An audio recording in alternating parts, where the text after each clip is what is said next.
people don't associate HPC and AI, but it's the same infrastructure, folks. But we don't need to tell them that, right? Because HPC is scary, and for some reason AI isn't, You're right. whatever. Hi everybody, welcome to 6.5 on the road. I'm Ryan Shrout here at GTC 2026 at the HPE booth. And we're going to talk about this continued migration from AI experimentation into AI deployment. And there's really nobody better to talk to about that than Trish Damkroger. You are the SVP GM of HPC and AI at HPE, right? Correct. Thank you Yes. for joining us. Really My appreciate pleasure. it. My pleasure. So you and I actually spoke fairly recently. In December, we were That's in correct. Barcelona at HPE Discover. But it's always interesting to me because this industry moves so fast. It does. And in the span of 3 months, anything can change, right? And so I want to get some of your perspective on that, especially if we go through the questions talking about maybe what's different or what's changed or what's new.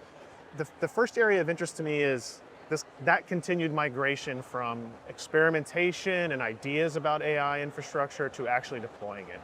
And I think even in our experience when we work with customers and end users that are trying to deploy it, they're finding that it's way more complex than they expected it to be. And that's whether or not they're doing fine tuning or inference or some kind of solution deployment. So I'm just curious from your perspective, where do you see those types of challenges creep in, that complexity? Where does it kind of first pop up?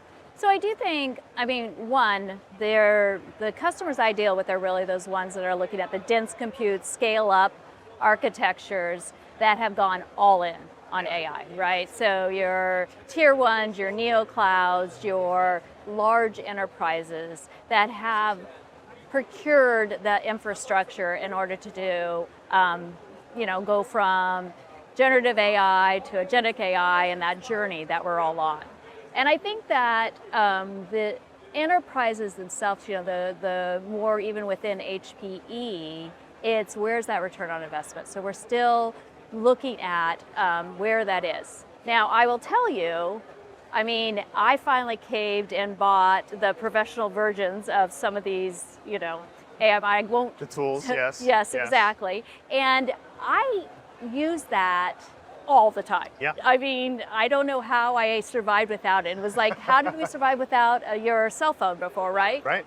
So I do know that there is a lot of opportunity for improvement and efficiencies, and we're seeing that. And I think that I was just meeting with some customers before this, and they were talking about exactly this. We have this AI factory where we're helping people. We can bring it to you so that basically you'll get the infrastructure and the full software stack so that we can make it easy for you, along with those models on top. And that kind of gets to my next question. Like, we continue to hear about that term AI factory. And when I think about it, it's what does that actually mean? It's like the industrialization of AI infrastructure. How do you make it faster, more easily deployable, but also still at kind of a massive scale, right? When I think of a factory, you're thinking of something enormous like that.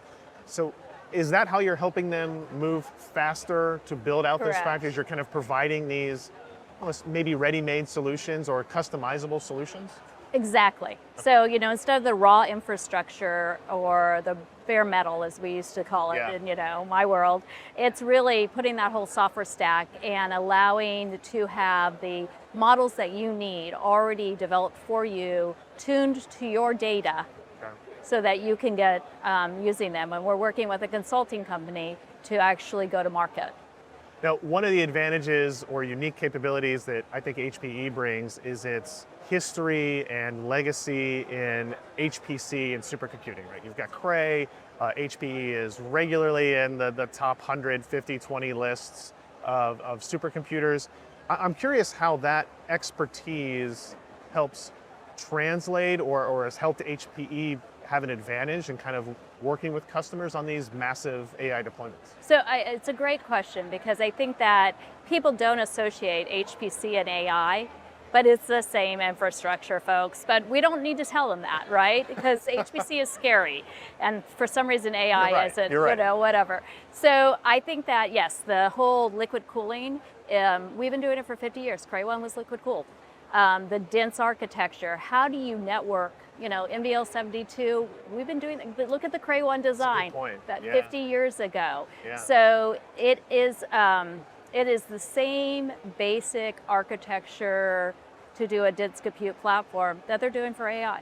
Is there anything that you've seen specifically that used to be an HPC supercompute specific, let's say, deployment model or infrastructure piece that is now just regularly applied to AI? Is it the networking piece to it? Well, I think it's broader than that. I mean, for one, we are taking advantage now because of the supply chain. So with liquid cooling as a great example, it's harder to get these components because everybody wants them. But now we have options, where before it was a niche market, and so the supply chain was much more difficult. We were building it as we went. Yeah. So that has been great, and I would say that that's everywhere. Networking, the whole going to Ethernet now is again where people are going, where you really used to have to be very much, you're an InfiniBand or some other form of specialized high performance networking. So I mean, I think it's good for us because it's giving us a lot more options out there for partners to work with. But it's hard for us because coming from Cray, it's like we always were the innovators, and now we need to take advantage of that, our partner ecosystem. Yeah, that's a great point. Another area that I find really interesting that has, I don't know, maybe like cycled back into it is AI for sciences, right? We talked about HPC being scary, but that's one of the initial primary verticals that HPC was used for. And now we see AI being applied into those sciences. I'm curious, when we start to see those simulation and AI workloads running at the same time or on the same system or sharing hardware, does anything change in how you design that infrastructure or how you would design those systems, knowing that you're applying it to both of those kind of workload categories? So our traditional customers still need our floating point 64. Right, for the modeling and simulation workflows. And so we do a design with NVIDIA, just an NVL4 versus the 72, right, for those traditional customers. And that's what we're selling to a lot of the AI factories or to our Department of Energy laboratories, because they want to do both, as you say, and they need to go from one to the other, and they need to have a full workflow where they're sending it back and forth. So I would say, we're doing that, but AI for Science, I mean, this is the Genesis mission that, with the Department of Energy. I'm super excited about the ground challenges they're doing because they're going to do large science models, like large language models. And this is going to revolutionize what we've been able to do. What is unique about that system or that design that they're putting together that maybe is differentiated from other AI factory deployments or AI supercomputer deployments? So they're going to use a lot of the same infrastructure, and so the stack, it's more what the end result is going to be used for. So because some of the, sometimes science is not funded broadly by the commercial entities. So this is where the Department of Energy or the US government can really make a difference and make sure that we can do that leapfrog in the sciences, not just for commercial interest. Yes, which again is like the historical context of where these kind of government labs and HPC structures, were designed for.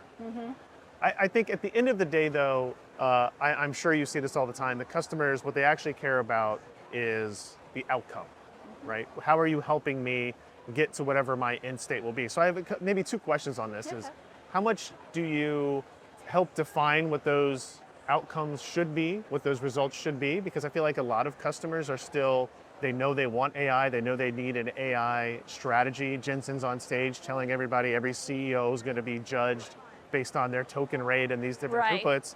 And so are they coming to HPE to learn what is the art of possible?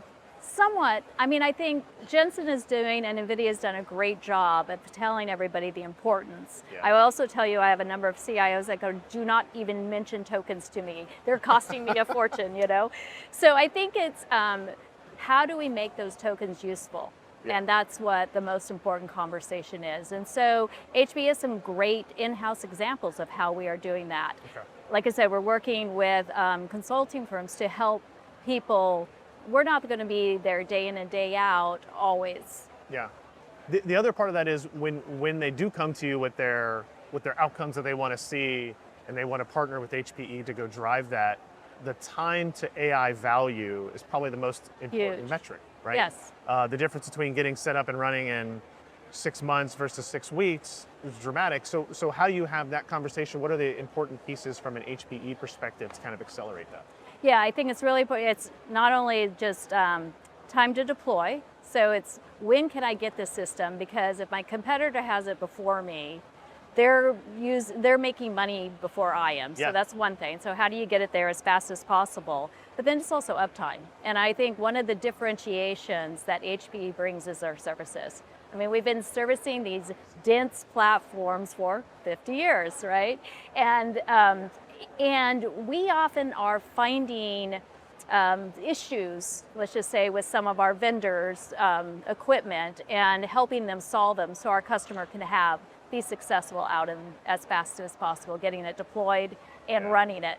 I mean, they want 100% uptime, and you know how challenging that can be. So time to AI value, but also like sustaining that 100%. AI value and ROI is a critical piece of it. Right. Well, I'm really excited to see kind of what continues to happen. Maybe we'll talk again in 3 months. And who Probably, knows? and then it will be a whole new thing. It'll be a totally different conversation. Thank you for joining us. Thank I you. really appreciate it. It's always great to talk with you.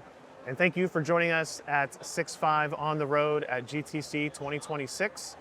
Make sure you check us out on social media, follow us on our YouTube channel, and all of our content is at 65media.com. See you soon.